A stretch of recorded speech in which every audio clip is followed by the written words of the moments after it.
गणपते नमो नमः। श्रीमद् वाल्मीकि रामायण युद्धकांड 126वां सर्ग। हनुमान जी को भरत को श्री राम लक्ष्मण और सीता के वनवास संबंधी सारे वृत्तांत को सुनाना। मेरे स्वामी श्री राम को विशाल वन में गए बहुत वर्ष बीत गए। इतने वर्षों के बाद आज मुझे उनकी आनंददायी चर्चा सुनने को मिली। आज यह कल्याणमय लौकिक गाथा मुझे यथार्थ जान पड़ती है। मनुष्य जीता रहे तो उसे कभी न कभी हर्ष और आनंद की प्राप्ति होती है, भले ही 100 वर्षों बाद है। सौम्य, श्री रघुनाथ जी का वानरों का मेल जोल कैसे हुआ, किस देश में, किस कारणों के लेकर, यह मैं जानना चाहता हूँ, मुझे ठीक ठाक बताओ। राजकुमार भरत के इस प्रकार पूछने पर कुशासन पर बैठे हुए हनुमान जी ने श्री राम का वनवास विषय का सारा चरित्र का सुनाया। प्रभु महाबाहो, जिस प्रकार श्री रामचंद्र जी को वनवास दिया, उसी प्रकार आपको माता जी को 2 वर प्रदान किए। जैसे पुत्र शोक से राजा दशरथ की मृत्यु हो गई, उसी प्रकार राजगृह से दूतों द्वारा शीघ्र ही बुलाए गए। जिस तरह अयोध्या में प्रवेश करके राज्य लेने की इच्छा नहीं की और सत्पुरुषों का धर्म का आचरण करते हुए चित्रकूट पर्वत पर जाकर अपने शत्रुसूदन भाई को अपने राज्य लेने के निमंत्रित किया, फिर जिन्होंने जिस प्रकार राजा दशरथ के वचन को पालन करने में दृढ़तापूर्वक स्थित होकर राज्य को त्याग दिया, जिस प्रकार आपने बड़े भाई के चरण पादुका लेकर आप फिर लौट गए, ये सब बातें तो आपको यथावत रूप से विदित है। अब उनके लौट आने के बाद जो वृत्तांत घटित हुआ यह बता रहा हूँ, मुझसे सुनिए। आपके लौट आने पर वहाँ सब और अत्यंत क्षीण सा हो चला। वहाँ के पशु पक्षी भय से घबरा उठे तथा उस वन को छोड़कर श्री राम ने विशाल जंगल कानन में प्रवेश किया, जो निर्जन था। उस घोर वन को रातियों ने रौंद डाला। उसमें सिंह, व्याघ्र, मृग भरे हुए थे। उस गहन में जाते हुए तीनों को आगे महान गर्जना करते हुए बलवान राक्षस विराट दिखाई दिया। ऊपर बाहाँ नीचे मुँह के चिघाड़ते हुए हाथियों के समान जोर जोर से गर्जना करने वाले उस राक्षस ने उन तीनों को मारकर गड्ढे में फेंक दिया। उस दुष्कर्म कर्म करने वाले दोनों भाई श्री राम और लक्ष्मण सायंकाल में शरभंग मुनि के रमणीय आश्रम पर पहुंचे। शरभंग मुनि श्री राम के समक्ष स्वर्गलोक को चले गए। तब सत्य पराक्रमी श्री राम सब मुनियों को प्रणाम करके जन स्थान में गए। जन स्थान में आने के बाद स्वर्णपखा नामक वाली राक्षसी मन में काम भाव लेकर श्री रामचंद्र जी के पास आए। तब श्री राम ने लक्ष्मण को उसे दंड देने का आदेश दिया। महाबली लक्ष्मण ने साक्षात तलवार उठाई और राक्षसी के नाक कान काट लिए। वहाँ रहते ही महात्मा श्री रघुनाथ जी अकेले स्वर्णपखा की प्रेरणा से आए हुए भयानक कर्म करने वाले 14,000 राक्षसों का वध किया। युद्ध के महाने पर एकमात्र श्री राम जी के साथ भिड़कर समस्त राक्षस पर भय में समाप्त हो गए। तपस्या में बिंद धारने वाले उस दंडकारण्य निवासी महाबली और महापरिक्रमी राक्षसों को श्री रघुनाथ जी ने युद्ध में मार डाला। उस रणभूमि में 14,000 राक्षस पीट डाले गए, खर मारा गया। फिर दूषण का काम तमाम हुआ। तदंतर तिरसरा को भी मौत के घाट उतारा गया। उस घटना से पीड़ित होकर वो मूर्ख राक्षसी लंका में रावण के पास गई। रावण के कहने पर उनके अनुसार मरीचि नामक भयंकर राक्षस से रथ में मृग का रूप धारण करके विदेह राजकुमारी सीता को लुभाया। उस मृग को देखकर सीता ने श्री राम से कहा, आज पुत्र, इस मृग को पकड़ लीजिए, इसके रहने से मेरा यह आश्रम कांतिमान एवं मनोहर हो जाएगा। तब श्री राम ने हाथ में धनुष लेकर उस मृग का पीछा किया और उससे झुकी हुई गांठ वाले एक बाण से उस भागते हुए मार डाला।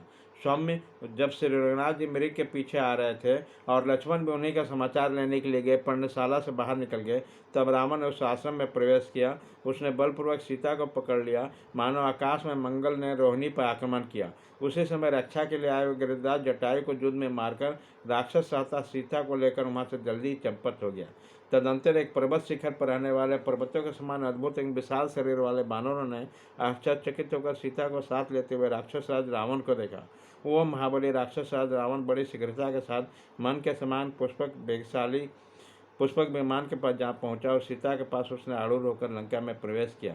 वहां स्वर्णभूषित विशाल भवन में मिथिलेश कुमारी को ठहराकर रावण चिकड़ी चुपड़ी बातों से उनको सांत्वना देने लगा।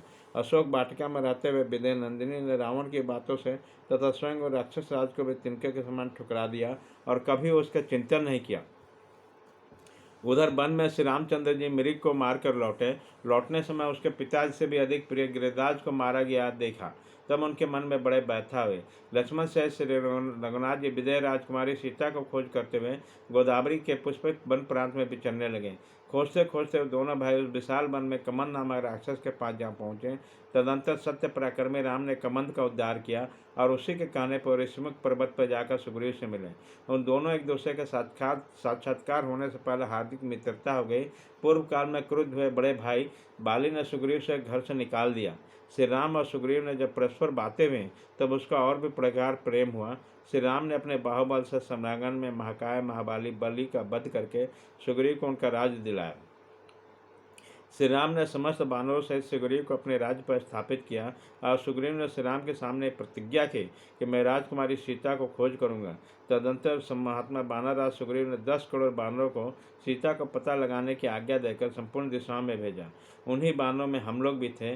गिरिराज बिंद की गुफा में प्रवेश कर जाने के कारण हमने लौटने के नियत समय बीत गया। हमने बहुत बड़ा विलंब कर दिया। हमारे अत्यंत शोक में पड़े पड़े दीर्घकाल व्यतीत हो गया। तदंतर गिरिराज जटायु के एक पराक्रमी भाई मिलकर, जिनका नाम था संपत्ति, उन्होंने वह बताया कि सीता लंका के रावण के भवन में निवास करती है। तब दुख में डूबे हुए अपने भाई बंधुओं के साथ कष्ट का निवारण करने के लिए मैं अपने बल पराक्रम का सहारा लेकर 100 योजन समुद्र को लांग गया और लंका में अशोक वाटिका में भीतर बैठी अकेली सीता से मिला। वे एक रेशमी साड़ी पहनी थे, शरीर में मलिन और आनंद शून्य जान पड़ते थे तथा पवित्र तुल्य पतिव्रत के पालन में दृढ़तापूर्वक लिखते थे। उससे मिलकर मैंने सती साधे देवी से विधिपूर्वक सारा समाचार पहुंचा और पहचान के लिए श्री राम नाम से अंकित अंगूठी उन्हें दी। साथ ही उनके ओर पहचान के तौर पर चूड़ामणि लेकर मैं कृत्य होकर लौट आया। अनायास ही महान कर्म करने वाले श्री राम के पास पुनः लौटकर मैंने उस तेजस्वी महामुनि को पहचान के रूप में दी। जैसे मृत्यु के निकट पहुंचा हुआ रोगी अमृत पीकर पुनः जी उठता है, उसी प्रकार सीता के जीव वियोग में मरणासन हुए श्री राम ने उनका शुभ समाचार पाकर जीवित रहने की आशा की। फिर जैसे प्रलय काल में स्वर्त नामक अग्निदेव संपूर्ण लोकों को भस्म काट डालने के लिए उद्यत हो जाते हैं, उसी प्रकार सेना के प्रोत्साहन करते हुए श्री राम ने लंकापुरी को नष्ट कर डालने का विचार किया। इसके बाद समुद्र तट पर आकर श्री राम ने नल नामक बानर से समुद्र पर पुल बंधवाया और उस पुल से बानर की सेना के सारी सेना सागर के पास जा पहुंची। वहां युद्ध में नील ने प्रहस्त को, लक्ष्मण ने रावण पुत्र इंद्रजीत को और साक्षात रघुकुल नंदन श्री राम ने कुंभकर्ण और रावण को मार डाला। तत्पश्चात श्री रघुनाथ जी क्रमशः इंद्र, यम, वरुण, महादेव जी, ब्रह्मा जी और महाराज दशरथ से मिले। वहां पधारे हुए ऋषियों तथा देवर्षियों ने शत्रु संतापी श्रीमान रघुवीर को प्रदान किया। उन्होंने श्री राम से वर प्राप्त किया। वर पाकर प्रशंसा से भरे हुए श्री रामचंद्र जी बानरों के द्वारा पुष्पक विमान द्वारा किष्किंधा आए। वहां से पहुंचकर गंगा तट पर आकर प्रयाग में भरद्वाज मुनि के समीप ठहरे हुए हैं। कल पुष्प नक्षत्र के योग में आप बिना किसी विघ्न बाधा के श्री राम का दर्शन देंगे। इस प्रकार हनुमान जी के मधुर वाक्यों द्वारा सारी बातें सुनकर भरत जी बड़ी प्रसन्न हुए और हाथ जोड़कर मन को हर्ष प्रदान करने वाले वाणी से बोले, आज चिरकाल के बाद मेरा मनोरथ पूर्ण हुआ।